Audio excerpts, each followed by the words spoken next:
Hello and welcome to the classes by Mrs. Monisha Nath Paul. Today, as you can see, we have the topic congruency on a board. Now, what is congruency? Now, what is this? A pen. This is my favorite pen. Now, tell me which was my favorite pen. Can you? No, you cannot. Because both the pens look exactly the same. They are the photocopies of each other. Same in the color, same in the size, same in every aspect. So it becomes difficult for us to distinguish between the two pens because both of them are just the same copies, or let's say photocopies of each other. So I'm lost. Which one was my favorite pen? Okay, so today's topic is based on this, that is congruency. Now, what is congruency? Suppose I have two figures, say a square here, another square here, another square here, and both are of the same side length, that is S. So if I try to pick this square and place it here, you will see both the squares will overlap each other and will come up as a single figure, which means the second shape is exactly overlapping the first shape. That is, it is superposing. What is superposing? When you place the image of one object over the other, if you see both the objects now appear to be one single object or one single picture, then the two figures are said to be superposing each other. Means one is the exact replica of the other.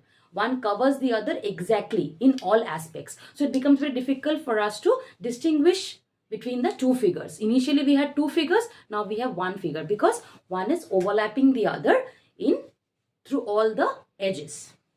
So here in this case you see the square 1 and this is the square 2. So both the squares I had given you that both the squares are of the same side length. Now if I pick up this and place it here, or I do pick up this and place it here, you will see the resulting figure becomes this. That is, it appears that there is only one square.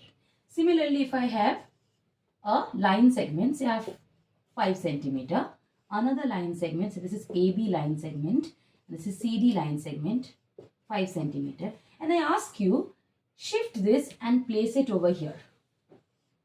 What will you get? You will get another line segment which is 5 centimeter. So here,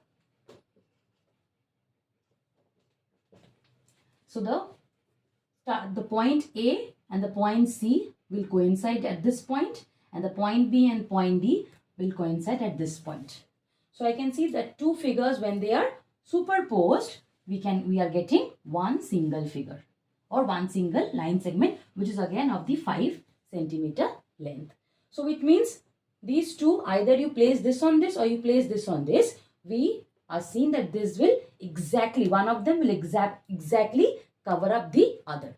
So here these were congruent squares, and here these are congruent line segments.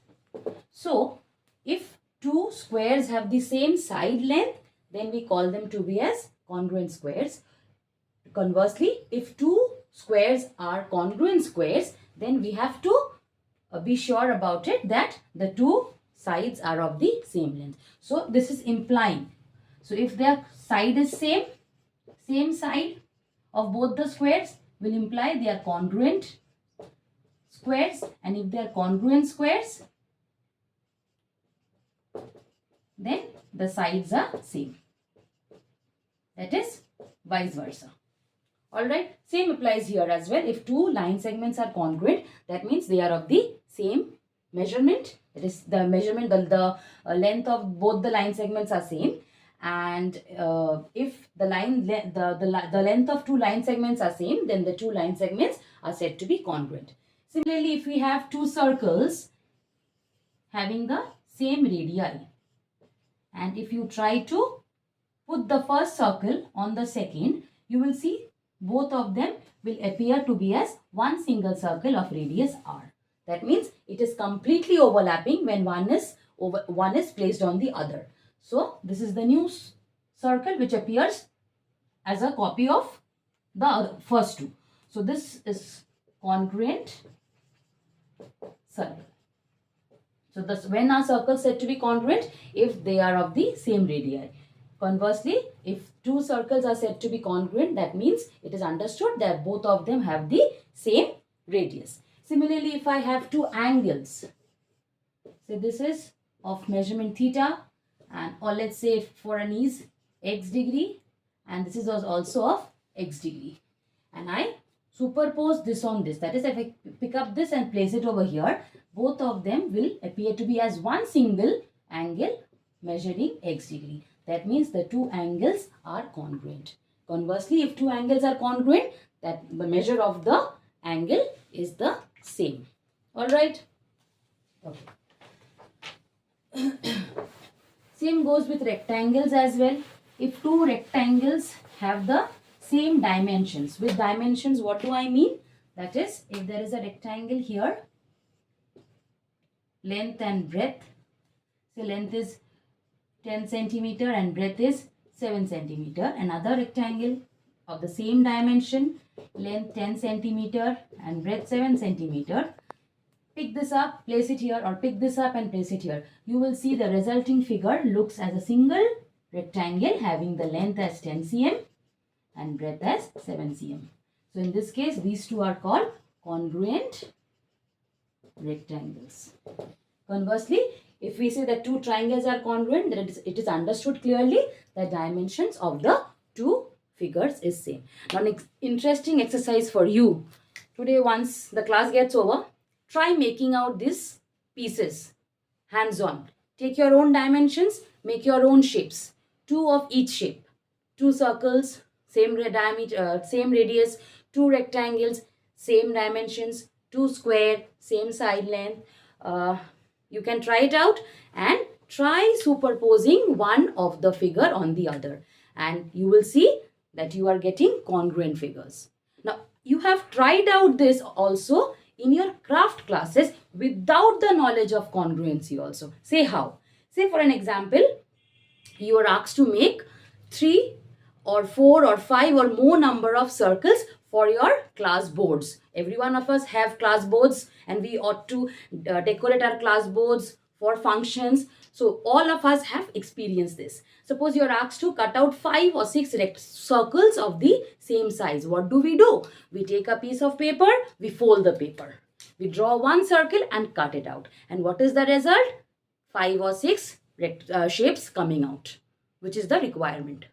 So what did you do? You are actually folding the paper and then you are superposing them and then you are cutting it out. So you are getting all congruent shapes. So you need not draw 5 or 6 circles or rectangles, whatever is your requirement of the shape. You need not draw a number of times and then cut it out.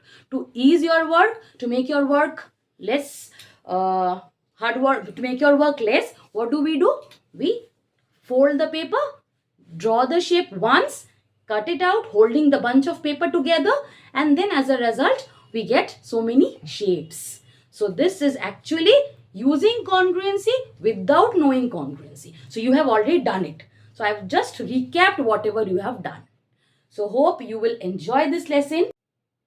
So ending today's class, hoping and expecting you to go through this video so that you understand and try to use congruency in your daily life.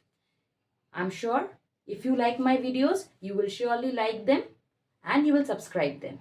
And don't forget to comment me your doubts and your requests so that I can come up with more of topics that suits your interest. And surely we will continue with this topic in my upcoming videos so that the topic congruence becomes crystal clear to you.